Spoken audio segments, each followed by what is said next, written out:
And Britain has become one of the first G7 nations to end coal-fired power production. The country recently shut down its last coal plant in Uniper's Ratcliffe-on-Soar in England's Midlands. The last plant closed operation, ending over 140 years of coal power in Britain. In 2015, Britain announced plans to close coal plants within the next decade as a part of a wider measure to reach its climate targets. Britain will become the first G7 country to end coal-fired power production on Monday.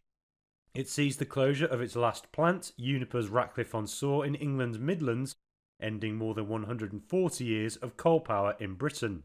In 2015, Britain announced plans to close coal plants within the next decade as part of wider measures to reach its climate targets. Just under a third of the country's electricity came from coal at the time, but this had fallen to slightly over 1% last year. The drop in coal power has helped cut Britain's greenhouse gas emissions, which have more than halved since 1990. Britain has a target to reach net zero emissions by 2050 and plans to decarbonise the electricity sector by 2030. The move will need a rapid ramp-up in renewable power such as wind and solar.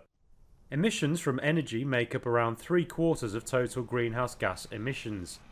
Scientists have said the use of fossil fuels must be cut to meet goals set under 2015's Paris Climate Agreement.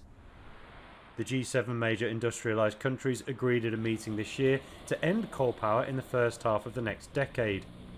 But it did give some leeway to economies which are heavily coal-reliant, drawing criticism from green groups.